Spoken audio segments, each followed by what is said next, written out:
PNL se sont séparés en 2023 dans le silence le plus total. Dans cette vidéo, je vais vous exposer des documents officiels qui vont dans ce sens. Juste avant, on va d'abord revoir ensemble toute l'actualité de PNL à partir de 2019, histoire de mieux comprendre certaines choses. On est obligé de faire ça chronologiquement, vous allez comprendre pourquoi. Parce que si on insiste bien à la fin du duo, on n'est pas à l'abri que l'un des deux frères se lance en solo. On peut commencer.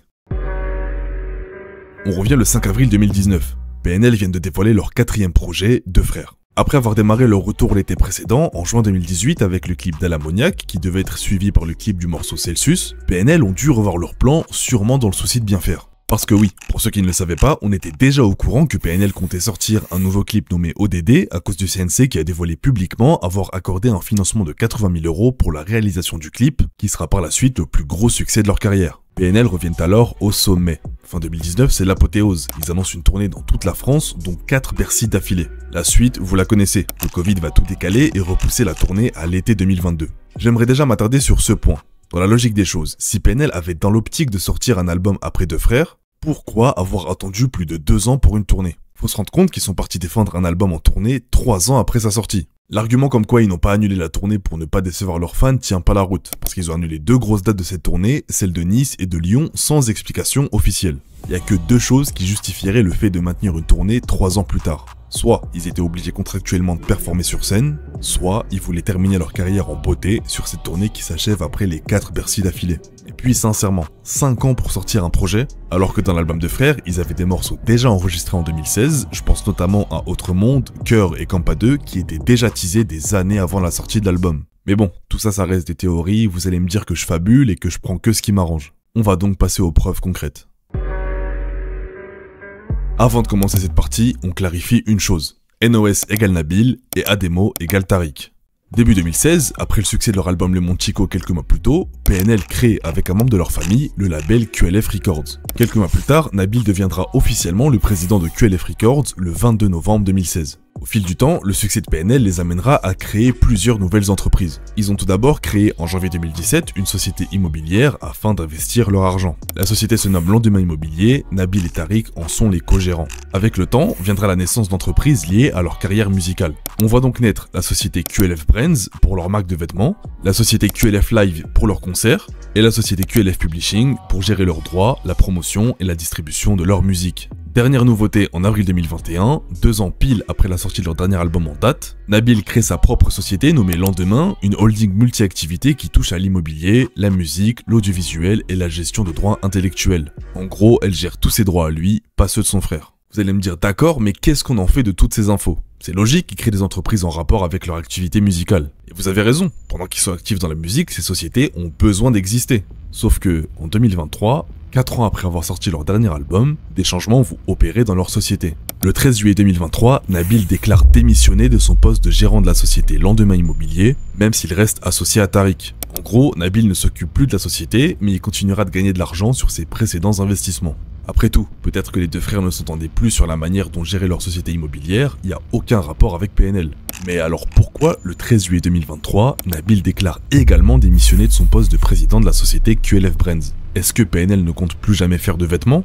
Et puis, pourquoi le 13 juillet 2023, Nabil déclare également démissionner de son poste de directeur général de la société QLF Live? Est-ce que PNL ne compte plus jamais faire de concerts? Et puis, pourquoi le 13 juillet 2023, Nabil déclare également démissionner de son poste de président de la société QLF Publishing? Est-ce que PNL ne compte plus jamais distribuer de nouveaux albums? Et puis enfin, pourquoi est-ce que le 13 juillet 2023, Nabil déclare démissionner de son poste de président de la société QLF Records? Est-ce que PNL ne compte plus jamais sortir de musique en duo? En une seule journée, Nabil s'est séparé de Tariq et de PNL sur tout ce qui les reliait administrativement parlant, de l'immobilier jusqu'à toutes les entreprises qui entouraient PNL. Cependant, ces sociétés restent actives et elles profitent toujours à une personne. Ça y est, en 2025, PNL s'est terminé et NOS s'est séparé de Ademo. Je précise évidemment que je suis pas là pour alimenter une pseudo-embrouille entre les deux frères. Certes, ils sont séparés sur le papier, PNL ne feront plus de musique, mais ils peuvent bien sûr être encore en bons termes. Ok, donc maintenant Ademo est à la tête de toutes les entreprises QLF, elles sont toujours actives depuis le départ de NOS, mais pourquoi? Premièrement, les entreprises restent actives parce qu'il faut pas oublier que leurs amis DTF sont toujours signés chez QLF Records et qui continuent à sortir de nouveaux albums.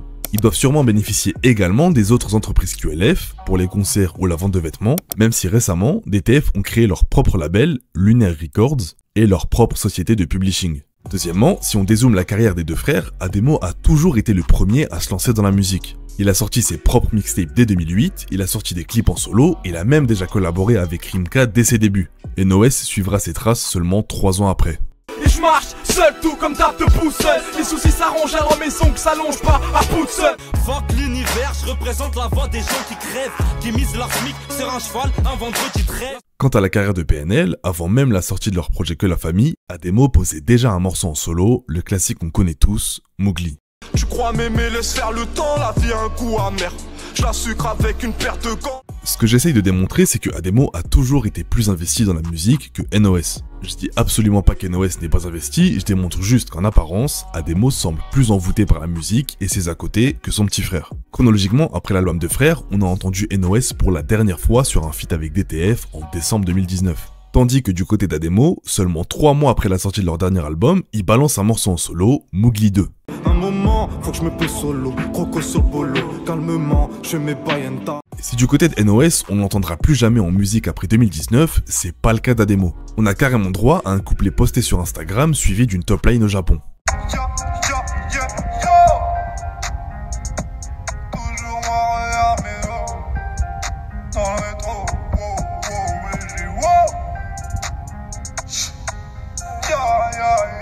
En 2020, il ira plus loin en postant une maquette de 2 minutes et les paroles laissent penser qu'il enregistrait déjà de la musique en solo à cette époque.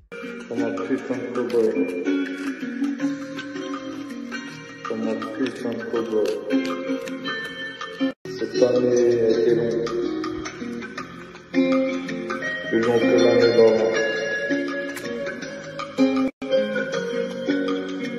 Putain de cowboy, mec.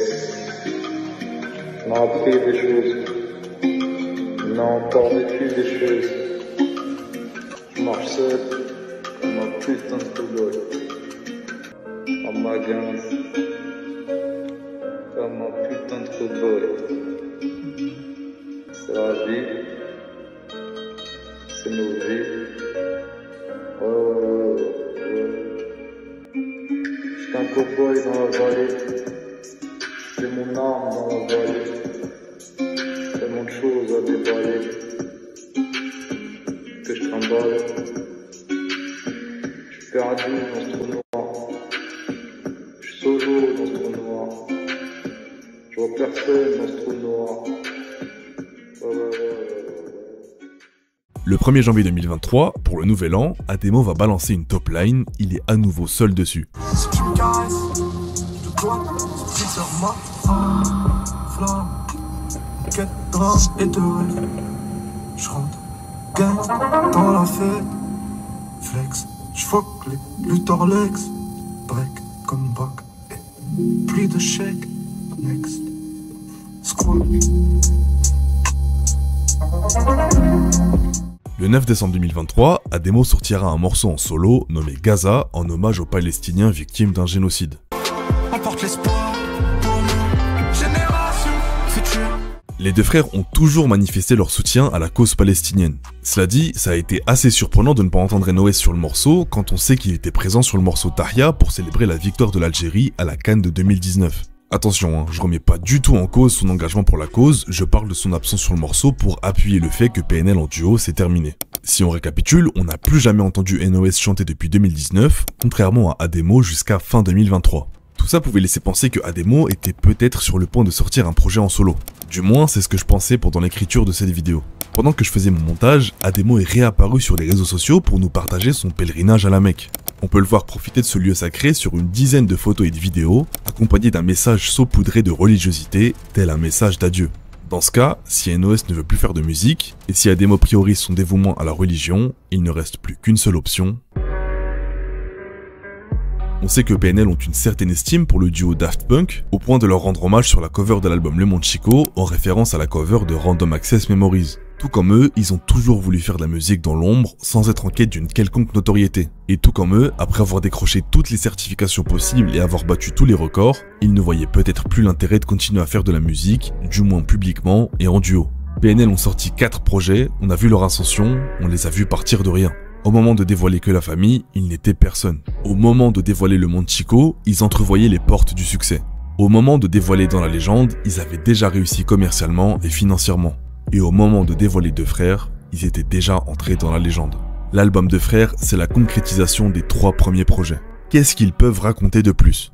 L'album décrit déjà l'après-succès et la manière dont ils le vivent. Financièrement, ils sont plus que bien. Je rappelle que tous leurs projets sont sortis en indépendant, qu'ils touchent la plus grosse partie des bénéfices, et qu'à l'heure actuelle, leurs albums s'écoulent encore à des dizaines de milliers d'exemplaires en France et à l'international, 6 ans après leur dernière sortie. Ils l'ont toujours dit, ils ne voulaient pas briller, ils se sont lancés dans le rap par nécessité. Maintenant qu'ils ont atteint leur objectif, ils veulent simplement tirer leur révérence, laissant leur trône vacant avec une discographie parfaite.